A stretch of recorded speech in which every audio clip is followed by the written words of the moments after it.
Halo, ketemu lagi dengan saya, Maria Antonia Di Prastyo, mahasiswi Sekolah Tinggi Ilmu Administrasi STIA Malang, dengan program studi Diploma 3, Perekam Medis dan Informasi Kesehatan Malang, tahun 2020, dengan NIM 22032428. Kali ini saya akan membahas tentang anatomi dan fisiologi sistem endokrin oleh dosen pengampu Bapak Henry Didi Harto, Eskep Nurse MPD.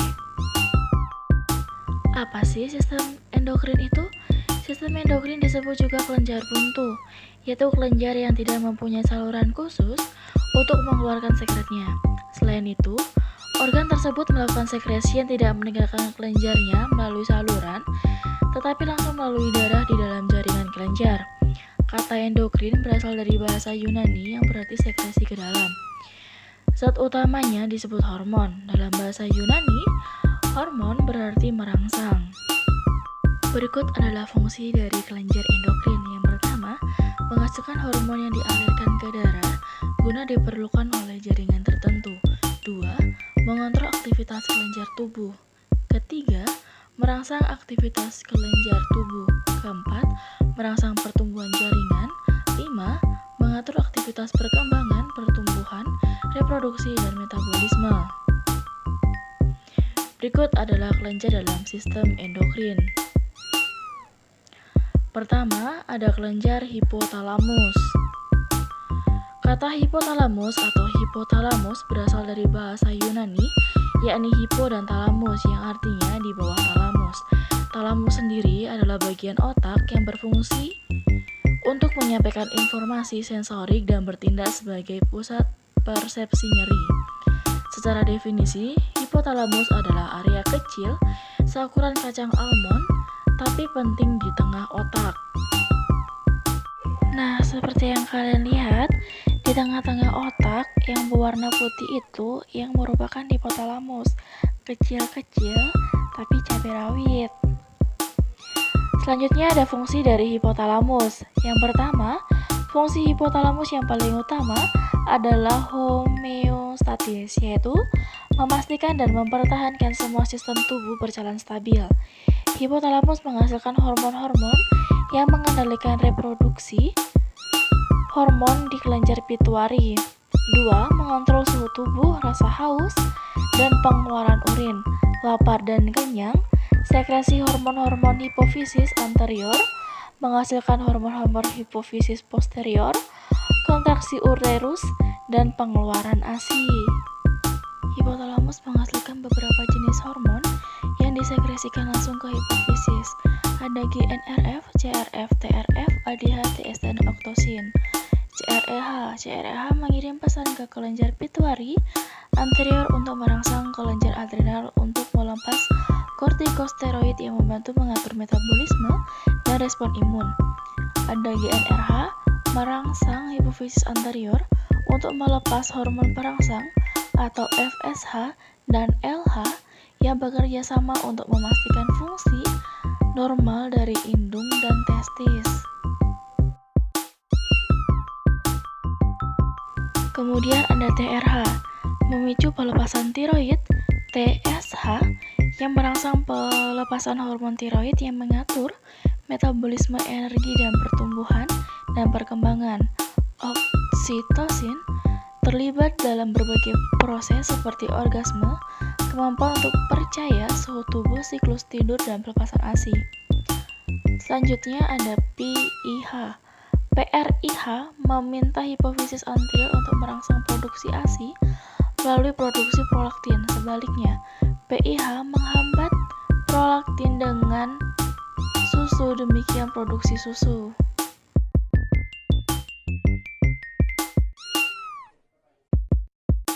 Selanjutnya ada hormon pertumbuhan atau growth hormone releasing hormone atau hormon penghambat pertumbuhan, GIH, juga dikenal sebagai hormon somatostatin. GHRH meminta hipofisis anterior untuk melepaskan hormon pertumbuhan GH. GAHH memiliki efek sebaliknya. Pada anak-anak, GH adalah penting. 2. Ada kelenjar pineal. Kelenjar pineal adalah kelenjar di dalam otak yang berfungsi menghasilkan hormon melatonin. Hormon ini berperan untuk menimbulkan kantuk dan mengatur irama tidur alami. Itu sebabnya, jika fungsi kelenjar pineal terganggu, dapat terjadi insomnia atau sulit tidur. Fungsi kelenjar pineal memproduksi melatonin untuk meregulasi siklus tidur, membantu metabolisme obat, mengatur suhu tubuh, mempengaruhi sekresi hormon seks, mengatur waktu biologis yang berhubungan dengan musim dan cahaya. 3. Kelenjar hipofisis atau master of gland. Lobus anterior menghasilkan hormon FSH, LH, prolaktin, growth hormone, TSH, ACTH. Lobus intermediate menghasilkan melatosis stimulating hormone atau MSH. Lobus posterior menghasilkan ADH dan oktosin. Letaknya ada di dasar otak, di bawah hipotalamus. Kelenjar hipofisis atau pituitary adalah kelenjar yang paling banyak menghasilkan hormon. Kelenjar anterior hipofisis ada hormon prolaktin, somatotrof, tiroid, LH, FSH, hormon adrenokortikotropik. Hormon yang dihasilkan hipofisis anterior dan prinsip kerjanya: hormon somatotrof, pertumbuhan sel tubuh, dan anabolisme protein. TSH mengontrol sekresi hormon oleh kelenjar tiroid. ACTH mengontrol sekresi beberapa hormon. FSH pada wanita merangsang perkembangan folikel pada ovarium. Pada pria menstimulasi testis untuk menghasilkan sperma. LH pada wanita bersama dengan estrogen menstimulasi ovulasi dan pembentukan progesteron.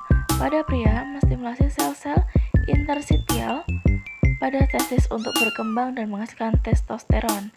Prolaktin bersama dengan hormon lain membantu kelahiran dan memelihara sekresi susu pada kelenjar susu.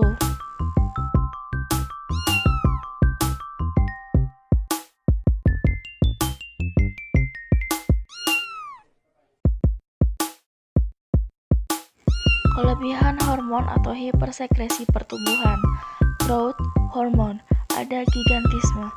Terjadi pada masa kanak-kanak di mana terjadi pertumbuhan berlebihan, kekurangan hormon atau hiposekresi. Ada dwarfisme.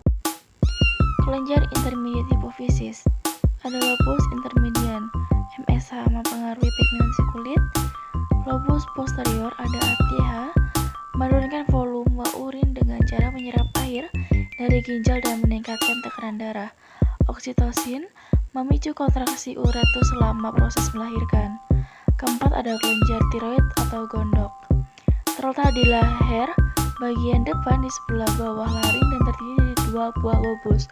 Hormon ini dibuat di folikel jaringan tiroid dari asam aminotiroksin yang mengandung yodium. Hormon yang dihasilkan hormon tiroksin T4, hormon tiroksin triiodintiroin T3, dan hormon kalsitonin. Fungsi-fungsi hormon T4 mengatur metabolisme dalam tubuh serta mempengaruhi pertumbuhan dan perkembangan tubuh. T3 mengatur metabolisme pertumbuhan, perkembangan, dan kegiatan sistem saraf. Kalsitonin menurunkan kadar kalsium dalam darah dengan cara mempercepat absorpsi kalsium oleh tulang. Menurunkan kadar kalsium dalam darah dengan cara mempercepat absorpsi kalsium oleh tulang. Regulasi hormon tiroid. TSH hormon yang disekresikan oleh kelenjar hipofisis anterior. Sebaliknya, hormon tropik sekresinya juga dikontrol sebagian oleh TRH yang sekresinya oleh hipotalamus. Hipersekresi hormon tiroksin ada Graves' disease. Antibodi di dalam badan menyebabkan tiroid membesar dan mengeluarkan lebih hormon. Orang yang mengidap penyakit ini mengeluarkan hormon berlebihan, tiroidisitis atau tiroid bengkak. Terlalu banyak iodin di dalam makanan. Hiposekresi hormon tiroid ada hipotiroidisme. Keratinisme kerdil terjadi pada masa kanak-kanak. Cirinya, penderita tidak dapat mencapai pertumbuhan fisik dan mental yang normal. 5. Ada kelenjar paratiroid atau kelenjar anak gondok. terletak di dekat kelenjar tiroid atau kelenjar gondok, merupakan kelenjar hasil penimbunan hormon somatotrof atau hormon pertumbuhan. Struktur berjumlah 4 kelenjar kecil yang saling berdekatan dan terletak di belakang kelenjar tiroid. Organ targetnya tulang, ginjal, dan GI tract. Hormon yang dihasilkan oleh PTH, paratromon yang berfungsi untuk mengatur konsentrasi ion kalsium dalam cairan ekstraseluler. Hormon paratiroid meningkatkan kalsium darah dengan cara merangsang reabsorpsi kalsium di ginjal. Fungsinya, metabolisme kalsium dan fosfor, meningkatkan pelepasan kalsium dari tulang, meningkatkan absorpsi kalsium Ca di GI tract. Hipersekresi dan hiposekresi hormon paratiroid. Hiperparatotrom, kelainan pada tulang seperti tulang rapuh, bentuk abnormal, dan mudah patah. Hipoparatotrom, terjadi gejala kejang otot atau tetani.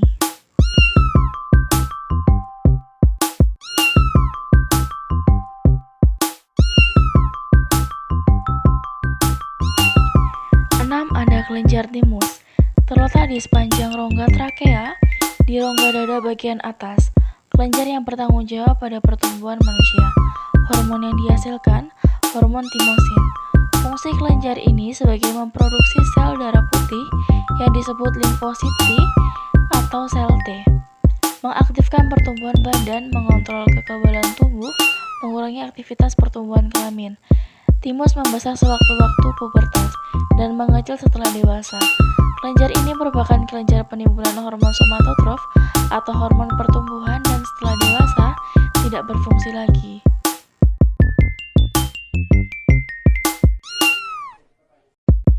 Tujuh, ada kelenjar adrenal. Kelenjar adrenal atau kelenjar anak ginjal atau kelenjar suprarenalis adalah kelenjar endokrin berbentuk segitiga terletak di atas ginjal. Kerja kelenjar adrenal ini diatur oleh kelenjar pituitari atau hipofisis. Terdiri dari dua bagian utama, yaitu korteks adrenal atau bagian luar dan medula adrenal bagian dalam. Yang pertama ada kelenjar korteks adrenal menghasilkan mineralocorticoids. Fungsinya mempertahankan kesetimbangan kadar Na dan K dengan cara meningkatkan kadar Na dan air darah dan menurunkan kadar K dalam darah. 2. Glucocorticoids berfungsi regulasi metabolisme glukosa dan molekul organik lainnya, resistensi terhadap stres dan counter respon inflamasi. 3. Ada gonadotropins menghasilkan seks steroid androgen dalam jumlah yang tidak signifikan.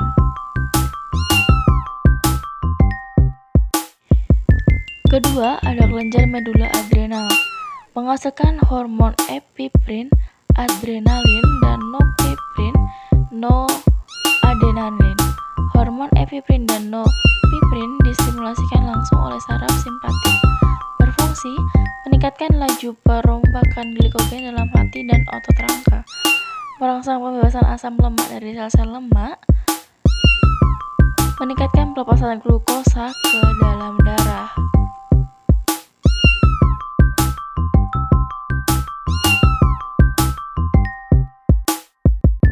Produksi meningkat pada saat terjadi stres dengan cara meningkatkan debar jantung, kontriksi pembuluh darah pada kulit, spleen, merubah glikogen menjadi glukosa, menurunkan produksi enzim pada organ pencernaan, dan berkeringat. Hipersekresi hormon kelenjar adrenal, ada Cushing syndrome. Penderita mengalami peningkatan tekanan darah dan gula darah akibat pengeluaran hormon kortisol yang berlebihan. Hiposekresi hormon kelenjar adrenal, ada Addison disease. Gejalanya berupa kadar gula dalam darah menurun dan gangguan pembentukan glukosa oleh jaringan, penurunan kadar glikogen di liver atau hati yang menjadi cadangan glukosa dalam tubuh. 8. Ada kelenjar pankreas, merupakan sekelompok sel yang terletak pada pankreas, sehingga dikenal dengan pulau-pulau Langerhans. Hormon endokrin pankreas diproduksi di bagian Pulau Langerhans. Di dalam pulau-pulau Langerhans Terdapat sel alfa, sel beta, dan sel delta. Hormon yang dihasilkan, hormon insulin yang disekresikan oleh sel beta, hormon glukagon yang disekresikan oleh sel alfa, hormon somatostatin yang disekresikan oleh sel alfa. Adapun hormon insulin dan glukagon tersebut bekerja secara berlawanan untuk mengatur kadar glukosa dalam darah. Bila kadar glukosa dalam darah tinggi, maka kelenjar pankreas akan mensekresikan hormon insulin yang berfungsi sebagai perangsang hati. Namun sebaliknya, jika kadar glukosa dalam darah menurun atau rendah, maka hormon glukagon akan mengubah glikogen menjadi glukosa. Fungsi hormon yang dihasilkan pankreas, glukagon dihasilkan oleh sel alfa, meningkatkan kadar gula dalam darah, tipe hormon asam amino. Insulin dihasilkan sel beta, menurunkan kadar gula dalam darah, tipe hormon asam amino. Somatostatin dihasilkan oleh sel delta, di pankreas akan menghambat sekresi hormon insulin dan glukagon. Diproduksi juga di saluran pencernaan berfungsi secara lokal akan mengurangi sekresi lambung, motilitas pencernaan, dan untuk menghambat sekresi hormon pencernaan termasuk gastrin dan sekretin. Tipe sekresi hormon insulin. Ada DB tipe 1. Penyakit ini sepenuhnya bergantung dengan insulin. Penyakit ini sering didapatkan pada anak-anak atau dewasa muda. Pengobatan dengan mengganti insulin sesuai dengan jumlah yang diperlukan. 2. Ada DB tipe 2. Pada penyakit ini insulin diproduksi bisa dalam jumlah yang kurang memadai dan atau memadai, tetapi terdapat gangguan dalam kualitas dan mekanisme kerjanya. Faktor resiko penyakit ini seperti riwayat. 9. Ada kelenjar gonad. Terbagi menjadi 2, yaitu ovarium dan testis. Pertama ada ovarium. Sepasang organ berbentuk buah kenari. Ovarium terdiri dari 2 lapisan utama, yaitu korteks bagian luar dan medula di bagian pusat. Hormon yang dihasilkan menghasilkan hormon estrogen, progesteron, relaksin, dan inhibin. Relaksin membantu dilatasi uretus pada akhir kehamilan. Inhibin menghambat FSH pada akhir siklus menstruasi.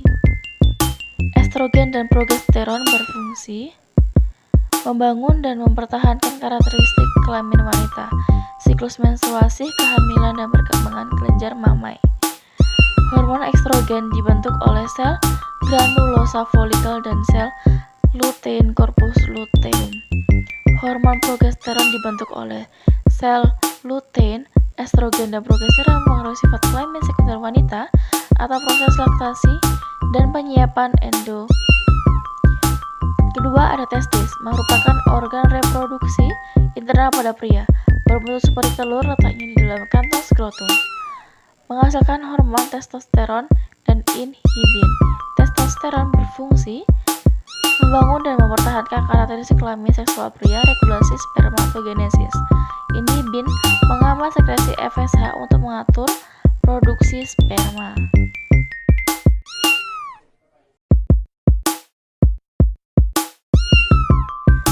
Nah, itulah tadi beberapa penjabaran tentang sistem endokrin pada tubuh manusia.